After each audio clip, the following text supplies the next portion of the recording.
नमस्कार साथियों, हमारे स्वर आपके शब्द कार्यक्रम में आज आपके लिए प्रस्तुत कर रही हूँ युवा कवि अशोक सिंह जी की काव्य संग्रह कई कई बार होता है प्रेम से कविताएं।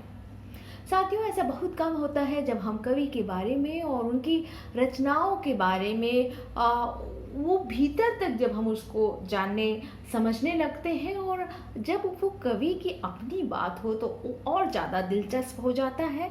तो आज आपके लिए प्रस्तुत कर रही हूँ कवि की अपनी बात, मैं और मेरी कविता। कवि लिखते हैं, मेरी कविता का मूल स्वर प्रेम और विद्रोह है। मैं झारखंड के संताल आदिवासी बहुल क्षेत्र संताल परगना के दुमका जिले में जन्मा और पला बड़ा। साथ ही प्रारंभिक शिक्षा से लेकर उच्च शिक्षा तक की पूरी पढ़ाई भी यहीं रहकर पूरा किया। पढ़ाई के दौरान छात्र आंदोलनों के साथ विभिन्न सामाजिक संगठनों से भी जुड़ा और झारखंड के मुद्दों, विशेषकर आदिवासी समाज से जुड़े मुद्दों को लेकर समय समय पर चलाए जा रहे उनके संघर्षों में भी शामिल होता रहा। ऐसे में जाने अनजाने कई आदिवासी महिला पुरुष दोस्तों के संपर्क में आया और उनके साथ मेरा पारिवारिक संबंध बनता चला गया। पारिवारिक संबंधों की प्रगाढ़ता की वजह से उनके दुख सुख, शादी विवाह, पर्व त्योहारों में ही नहीं, उनके घर गांव जंगल पहाड़ों खेत खलियानों में जाना आना शुरू हुआ, जहां न सिर्फ मुझे उनके जीवन और संस्कृति को जानने समझने का अवसर मिला, बल्कि सामाजिक आर्थिक राजनीतिक स्तर पर हो रहे उनके शोषण व संघर्षों तथा सांस्कृतिक स्तर पर हो रहे बाहरी हमलों को भी करीब से देखा, सुना और गुना भी। फिर यह सब देखते सुनते समझते पता नहीं कब कौन सी घटना और उससे जुड़ी संवेदना ने मुझे अंदर से इतना झकझोरा कि मैं पूरी जिम्मेदारी के साथ कलम उठाकर झारखंड के मुद्दों, विभिन्न क्षेत्रों में चल रहे आंदोलनों और आदिवासी समाज के जीवन और संस्कृति को गहराई से जानने समझने के लिए शोध अध्ययन के लिए निकल पड़ा। उस ओर जहां दूर से कहीं नगाड़े की आवाज आ रही थी और घने अंधेरे के बीच जंगल पहाड़ों एकांत में बैठा कोई बांसुरी बजा रहा था, जिसकी बांसुरी से उसकी पूरी बस्ती का दुख दर्द बनकर फूट रहा था। बांसुरी से निकले बस्ती के उस दुख दर्द को सुनते, गुनते और लिखते हुए पता नहीं कब और कैसे मेरी भावनाएं भी आकार लेने लगी और शब्दों में ढलकर बाहर निकलने लगी। फिर समय के साथ साथ स्थितियां, परिस्थितियां बदलती चली गई और धीरे धीरे मैं सामाजिक सरोकारों से जुड़कर व्यवस्था से लड़ते भिड़ते हुए जहां एक और पत्रकारिता से जुड़ गया, वहीं दूसरी ओर सामाजिक संगठनों में भी सक्रियता बढ़ गई। बावजूद मन की भावनाएं जो शब्दों में ढलकर बाहर निकल रही थी, वो न सिर्फ बनी रही बल्कि दिनों दिन बढ़ती चली गई। जो साहित्य की परिधि में कब और कैसे आ गई मुझे नहीं पता।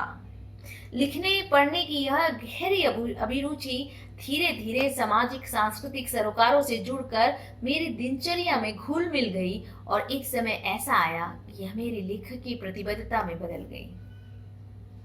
अब जहां तक सामाजिक बदलाव में अपनी लेखकी भूमिका और दायित्व का सवाल है, तो मैं अपने साहित्य लेखन, पत्रकारिता और सामाजिक कार्यों को लेकर किसी आंदोलन का दावा नहीं करता और ना ही बहुत कुछ बदल देने के मुगालते पाले ही बैठा हूँ। साहित्य लेखन, पत्रकारिता और सामाजिक कार्यों में भागीदारी मेरी सामाजिक सरोकार का एक हिस्सा है, एक विनम्र कोशिश है अपने समय, समाज और सत्ता के आर पार देखने, जानने, समझने की, आम आदमी के हितों की हिफाजत की, जिसे जुनून की तरह जिए और किए जा रहा हूं मैं। आज ग्लोबल होती इस दुनिया में चुनौतियां, संघर्ष और अवसर सब कुछ है। हमारी कोशिश है कि सामाजिक बदलाव के लिए हम चुनौतियों को चिन्हित करें और अवसरों को पहचाने और सलाहियत विकसित करने में आम आदमी का साथी बने। माध्यम चाहे साहित्य हो, पत्रकारिता हो या फिर सामाजिक कार्य, हमारी कोशिश है कि हम स्थानीय मुद्दों को राष्ट्रीय, अंतर्राष्ट्रीय परिप्रेक्ष्य में देखें, परखें और अंतर्राष्ट्रीय हलचलों में स्थानीयता की धमक को भी सजगता से महसूस करें। कुल मिलाकर कहें तो हम व्यापक लोकतांत्रिक बहस के हिमायती हैं और जन सरोकारों की अभिव्यक्ति के पक्षधर। यही मेरी लेखकीय प्रतिबद्धता है और मेरे सामाजिक बदलाव का औजार और हथियार भी। अब जहां तक कविता, विशेषकर समकालीन कविता और उससे जुड़े हमारे लेखकीय अनुभव का है, हमारी पकड़ व समझ का सवाल है, तो जहां तक मेरी समझ बनती है कि हमारे आसपास और मूल्यों की दुनिया में जो कुछ भी घटित होता है उसका सीधा प्रभाव उस समय की रचनाओं पर पड़ता है। प्राय हर रचना अपने समय और समाज का प्रतिनिधित्व करती है एवं समय की समझ से पैदा होती है। उसको रचने वाला रचनाकार अपने समय और समाज का प्रतिनिधि प्रवक्ता होता है।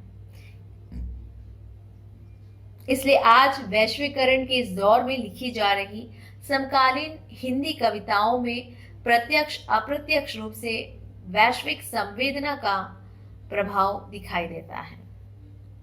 लेकिन सवाल यह भी है कि हमारे समय की कविता इस वैश्विक संवेदना के साथ हिंदी समाज और उस क्षेत्र की लोक संवेदना से किस हद तक जुड़ी है। तो मुझे लगता है कि आज की समकालीन कविता निश्चित तौर पर जहां हिंदी समाज की सामाजिक, आर्थिक, राजनीतिक गतिविधियों को प्रतिबिंबित कर रही है, वहां कमोबेश उसमें उस क्षेत्र की लोक संवेदना का स्वर भी सुनाई पड़ता है। लोक जिसका केंद्रीय लक्षण सामुदायिकता है। देखा जाए तो समूचे साहित्य और कला माध्यमों का इससे गहरा रिश्ता रहा है। इतना ही नहीं, राजनीति, समाजनीति और अन्य शास्त्र तथा उसकी शाखाएं, उपशाखाएं भी लोक को महत्व देती हैं। लोकतंत्र, लोकहित, लोक कल्याण जैसे शब्द अभी भी हमारे साथ हैं। इस लोक को साथ लिए बिना हमारी विकास यात्रा भी उलझ जाती है। जाहिर है कि लोक का महत्व असंदिग्ध है। जब कविता या अन्य कला रूप लोक से अलग जाने की कोशिश करते हैं तो निश्चय ही वे प्रभावहीन हो जाते हैं। रीतिकाल की कविता और प्रयोगवाद से लेकर नई कविता की एक विशिष्ट धारा व्यक्तिवाद, लघु मानववाद, क्षणवाद और कल्चरल फ्रीडम की सुरंग में समा जाती है। लोक की कविता के बरक्स कविता का लोक बन जाती है, तो उसमें एक खास तरह का ठंडापन तो आता ही है, वह अपनी विश्वसनीयता पर भी प्रश्न चिन्ह लगा देती है। बारीकी से देखें परखे तो 1990 के बाद की समकालीन हिंदी कविताओं में एक खास लक्षण दिखाई पड़ता है कि वह भद्रलोक और नारीबाजी से बाहर आई है। इस दौर की कविताओं का स्वर घर परिवार से जुड़कर बनता है।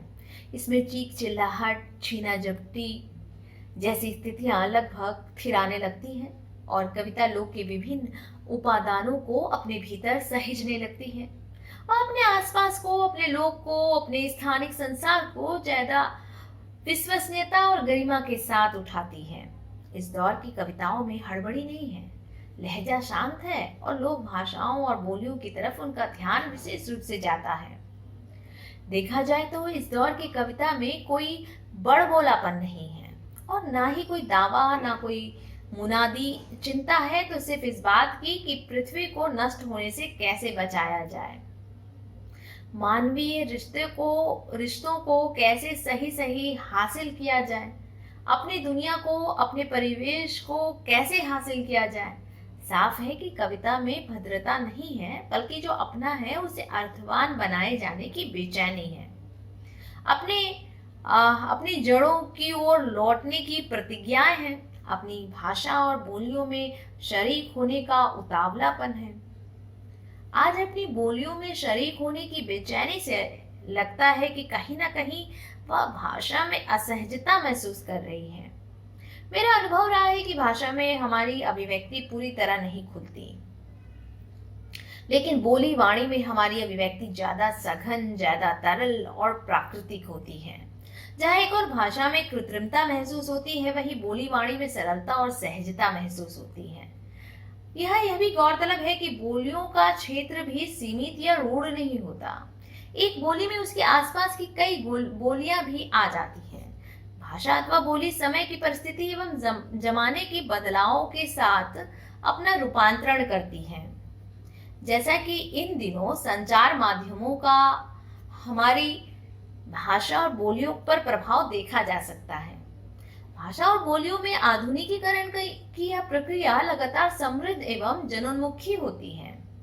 इसकी समृद्धि इससे भी है कि उसमें लोक संस्कृति की तमाम उपादानों की आवाजाही होती रहती है।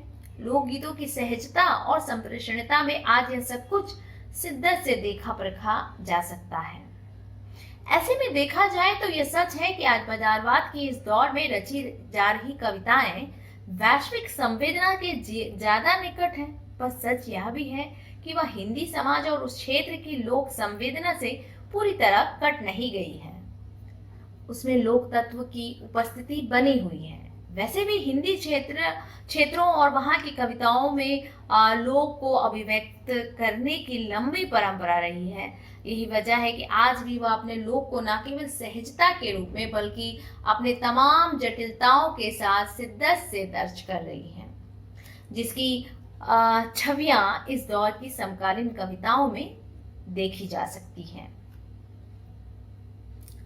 मेरा विश्वास है कि आगे आने वाले दशकों में लोक की पहचान और व्यापक होगी और उसके नए नए आयाम भी हमारे सामने आएंगे। अब जहां तक बात कविता के सामाजिक विस्थापन का है, तो मुझे लगता है कि कविता समाज से पूरी तरह विस्थापित नहीं हुई है और न कभी होगी। हाँ, इधर की कविताओं में एक नई चीज नजर आ रही है कि वह अपने तमाम बदलावों के बावजूद पाठकों के पास नहीं पहुंच पा रही है। आखिर क्या वजह है कि कविता जो मनुष्य के प्रारंभिक दौर से उसके साथ रही है, आज उसके पाठक निरंतर कम होते जा रहे हैं। इसको लेकर कविता के सामाजिक विस्थापन का सवाल अक्सर उठाया जाता रहा है। वैसे इसके कई कारण हो सकते हैं, लेकिन जहां तक मेरी सामान्य समझ बनती है कि लोक के सामूहिक और सार्वजनिक आचरण की परिधि धीरे धीरे सिकुड़ती जा रही है। इतना ही नहीं, नैतिक व अनुशासित जीवन की आकांक्षा घट रही है और संबंधों पर लोगों की आस्थाएं कम हुई है और उसके स्थान पर अलगाववाद और अजनबीपन बढ़ा है। कवियों के स्वभाव में परिवर्तन हुए हैं। वे जनता से आज अपने संबंध नहीं है जितने होना चाहिए। वे जनता से आज उतने संबंध नहीं है उनके जितना उनका होना चाहिए, जिसकी वजह से उनके द्वारा रची जा रही कविताएं भी पाठकों की रुचि के अनुरूप खरा नहीं उतर पा रही हैं। दूसरी बात, भाषिक संरचना और अभिव्यक्ति में तेजी से बदलाव आया है, जो विकास की प्रक्रिया की दृष्टि से अच्छी बात तो है, पर कहीं कहीं यह बदलाव इतना ज्यादा और जटिल है कि चीजें आपस में उलझ जाती हैं, जिससे पाठकों के सामने संप्रेषणीयता का संकट खड़ा हो जाता है। इतना ही नहीं, इस दौर की कविता की भाषिक संरचना भी एक स्तरीय हो गई है, जिसकी वजह से अधिकांश कविताएं एक रस लगती हैं। सौंदर्यभूत शब्द तो इधर कविता की चर्चा से वर्जित सा हो गया है। कविता भाषा के प्रति जिम्मेदारी की बजाय तथाकथित सभ्य समाज के प्रति जिम्मेदारी के वश में लिखी जा रही है। खैर, जो भी हो, इस बात से इनकार नहीं किया जा सकता है कि जहां एक और कुछ हद तक कविता का कुछ अपनी बनावट और बुनावट और कुछ बाजार के बढ़ते दबाव की वजह से सामाजिक विस्थापन हुआ है, वहीं दूसरी ओर आज की हिंदी कविता पहले की अपेक्षा अधिकाधिक विविधतापूर्ण और समृद्ध भी हुई है। यहाँ तक कि वह पहले की तुलना में ज्यादा जनतांत्रिक भी हुई है। उसमें सामान्य मनुष्य की उपस्थिति बढ़ी है। कवि भी पहले की तुलना में ज्यादा बहिर्मुखी हुए हैं। लेकिन यहाँ भी एक बड़ी सच्चाई है कि फॉर्म के स्तर पर या भाषा के स्तर पर प्रयोग धर्मिता अभी भी अपेक्षाकृत बहुत कम दिखाई पड़ती है। ऐसी स्थिति में कविता के सामाजिक पुनर्जीवन को लेकर मुझे लगता है कि इसके लिए हमें कविता की लंबी परंपरा से जुड़ना होगा और उस परंपरा में डूबते उतरते हुए नए फॉर्म की तलाश करनी होगी। बड़बोलापन और नारेबाजी से अलग हटकर कविता में लोक तत्व की आवाजाही को बढ़ाना होगा। सहजता, सरलता व तरलता के साथ साथ उसकी पहचान को और अधिक व्यापक व सघन करना होगा। उसके नए नए आयाम को सामने लाना होगा ताकि पाठकों के साथ कविता का अपनापन बढ़ सके। चमत्कृत कर देने वाली भाषा शैली और पाठकों के बीच अपनी बौद्धिकता व विद्वत्ता स्थापित करने की मंशा छोड़नी होगी। सस्ती लोकप्रियता के पीछे भागते हुए मात्रा बढ़ाने के नाम पर प्रायोजिक तौर पर कविता लिखने के प्रयास से बचना होगा। भाषिक संरचना और व्यक्ति के पैटर्न में सावधानियां बरतनी होगी। उसकी जटिलताओं से निकलकर सहज होना होगा। भाषा की जगह बोलियों की ओर लौटना होगा। इसी के साथ मैं उनकी कविताओं का भी आज पाठ कर रही हूँ आपके लिए। कविता क्या होता है प्रेम? अपनी उम्र से 5 वर्ष बड़ी एक दोस्त से जब मैं 8वीं का छात्र था। क्या होता है प्रेम? मैंने उससे पूछा। उसने किताब की तरह मेरे चेहरे को अपनी हथेलियों में थामा, उसे गौर से देखते हुए मुस्कुराकर अपने कंधे पर टिका लिया। कुछ दिन बाद मैंने फिर पूछा। वह फिर मुस्कुराई और मेरी कमीज के अध खुले बटन को सलीके से लगाकर नाक पकड़कर हिला दी। मैं उत्तर जानने के लिए बेचैन था। सो कुछ महीने बाद एक दिन सर चांदनी रात में उसे छत पर अकेले टहलते देखा।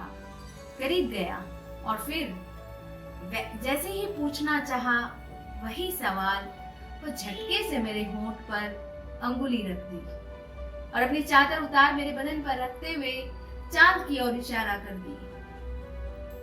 लगातार जवाब न पाकर मैं तंग आ गया और इस बार गुस्से में झल्लाकर पूछा। वह आदतन फिर मुस्कुराई, थोड़ा गुस्से में झल्लाई और गाल पर एक चपत लगाकर चली गई, यह कहकर कि अभी तुम बच्चे हो, यह सब नहीं समझोगे। आज जबकि वह नहीं है हमारे आसपास, जा चुकी है वर्षों पहले, पता नहीं कहीं दूर, बहुत दूर।